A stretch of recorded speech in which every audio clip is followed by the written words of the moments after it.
नित्यसन्धानमित्युक्तं तमजस्त्रं विदुर्बुधाः अथवा जपमात्रं वा सूर्यवन्दनमेव च।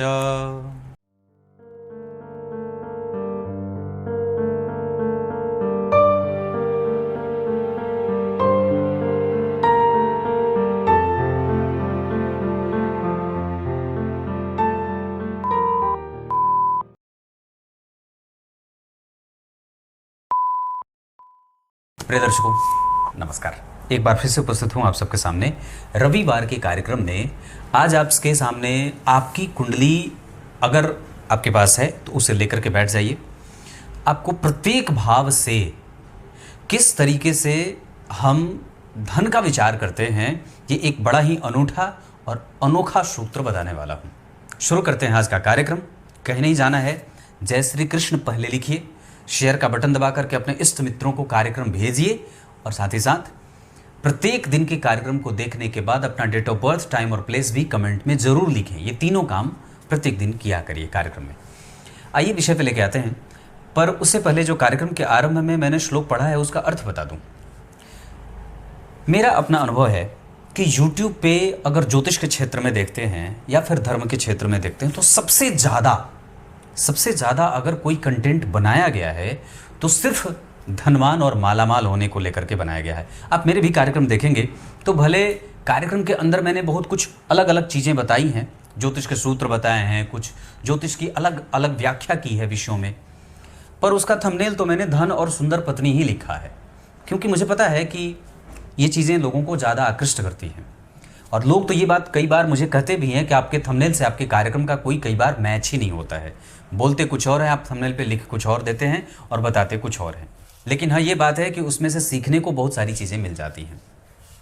वैसे ही मैं बात कहूँ, मेरा अपना भी अनुभव है और यूट्यूब पे भी देख रहा हूँ कि सबसे ज़्यादा अगर किसी विषय पे कार्यक्रम और वीडियो बनाए गए हैं, कोई शॉर्ट मंत्र दे रहा है, कोई तिकलिया कर रहा है, कोई कन्वालेक्सा कर रहा है, कोई कोडिंग वर्ड पता नहीं, आजकल एक नया चर्चा में है कि फुल मनी करो।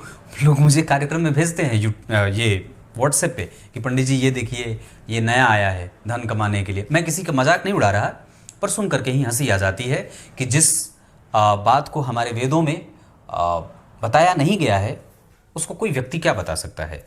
पर शिव पुराण में भगवान वेदव्यास ने कितनी बड़ी बात लिखी कि अगर जो ऐश्वर्य संपन्न होना चाहता है वो संध्या काल में, प्रत्येक दिन संध्या काल में सूर्य के मंत्रों का जप किया करे। आदित्यस्य नमस्कारम यो कुर्वन्ति दिने दिने जन्मांतर सहस्रेषु दारिद्रम नोपजायते। ये बात मैंने लगभग हजारों बार कार्यक्रम में कहे होंगे कि अगर ऐश्वर्य से संपन्न होना चाहते हैं, धन से संबंधित समस्या से जूझ रहे हैं, तो यहाँ भी वेदव्यास भगवान ने यही बात कही है और वहाँ भी वही बात आई कि प्रत्येक दिन व्यक्ति को सायं काल में सूर्य के मंत्रों का जप करना चाहिए, विधिवत उपासना करनी चाहिए। जप ऐसे तो अग्निहोत्र करने को कहा गया है, पर आप अगर नहीं कर सकते हैं तो कम से कम उपासना स्वरूप उनके मंत्रों का जप ही कर लीजिए। ये शिव पुराण की बात है, मैं अपने मन से कुछ भी नहीं कह रहा। ये नहीं कह रहा कि आप ये कर लीजिए तो ये छप्पर फाड़ के धन आ जाएगा। वो सिर्फ लिखने की बातें हैं, व्यूज़ पाने की बातें हैं। पर वस्तुतः आप ये याद रखिए कि किसी भी अवस्था में आप अगर धन के लिए बेचैन हैं तो धर्म के पास ही जाना पड़ेगा। अधर्म से आप अगर धन कमाएंगे, तो मैंने पीछे इसमें बात कही थी कि अधर्म से कमाया हुआ धन कभी भी व्यक्ति को शांति नहीं देता है, वो बेचैन होकर के तड़फ करके ही मरता है।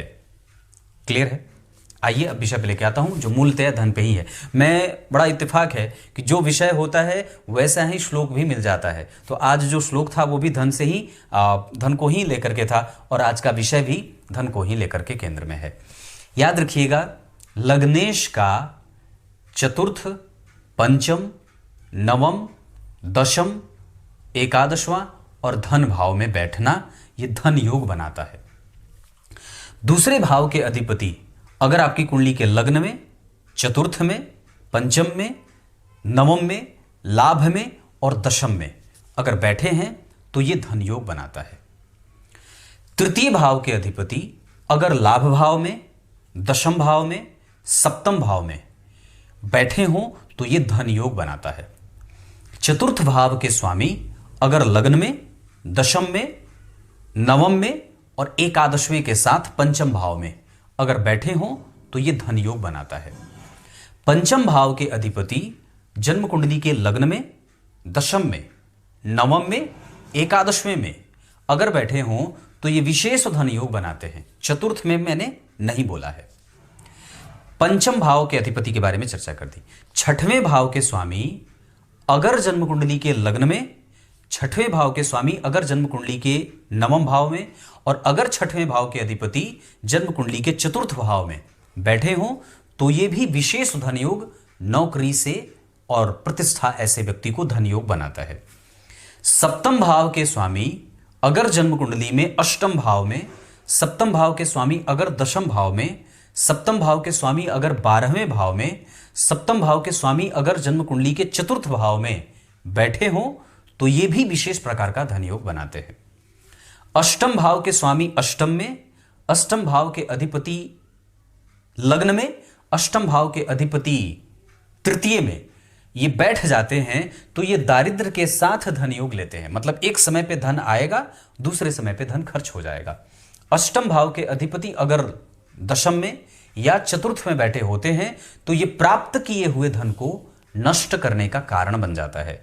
प्राकृतिक रूप से यहां पे व्यक्ति के घर में कलह का वातावरण भी बनाते हैं और धन की हानि भी कराते हैं। नवम भाव के अधिपति लग्न में, नवम भाव के अधिपति दशम में, नवम भाव के अधिपति चतुर्थ में, नवम भाव के अधिपति पंचम में अगर बैठ जाते हैं तो ये धन देते हैं। बाकी सप्तम में बैठेंगे, लाभ में बैठेंगे, द्वितीय में बैठेंगे, तृतीय में बैठेंगे, छठवें में बैठेंगे तो ये चिंताएं भी देते हैं। लेकिन अगर इन भावों में बैठे हो जहां मैंने जिक्र किया तो ये धन तो अवश्य ही देते हैं, बाकी कोई चीज नष्ट नहीं होने देते। मैं सिर्फ धन की बात कर रहा हूं। दशम भाव के अधिपति लग्न में, नवम में, चतुर्थ में, पंचम में और द्वितीय में सिर्फ धन देते हैं या धनवान बनाते हैं। एकादशवें के अधिपति दशम में, लग्न में, पंचम में और चतुर्थ में, साथ ही साथ सप्तम में अगर बैठे होते हैं तो ये विशेष धन योग बनाते हैं। 12वें के अधिपति 12वें में, 12वें के अधिपति तीसरे में, 12वें के अधिपति सप्तम में व्यय के साथ धन देते हैं। अगर किसी भी भाव का स्वामी शुभग्रह बनता हो और वहां से चौथे बैठा हो या एकादशवें भाव में बैठा हो तो यह अपनी दशा में विशेष धन देने वाला होता है।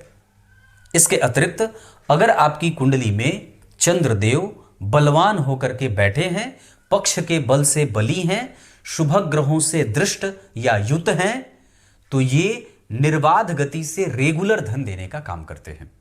इसके अतिरिक्त अगर आपकी कुंडली में देवगुरु बृहस्पति कमजोर हैं, मंद हैं, अस्त हैं, नीच हैं, पापकर्त्री में हैं तो ये धन गलत जगह पे व्यय करवाते हैं। इसके अतिरिक्त सूर्य अगर आपकी कुंडली में स्वच्छंद बैठे हैं, दिग्बली हैं दशम स्थान में, मित्र की राशि में बैठे हैं, मित्र के संग गुरु मंगल के साथ बैठे हैं या चंद्रमा से या सूर्य से चंद्रमा का प्रभाव प्रभावित होता हो तो ये व्यक्ति को धन के मामले में विख्यात और श्रेष्ठ पदों पे विभूषित होने के साथ धन देने वाले बन जाते हैं। कुछ इसी तरीके से आज के इस कार्यक्रम का समापन करते हैं। तब तक के लिए बहुत बहुत नमस्कार।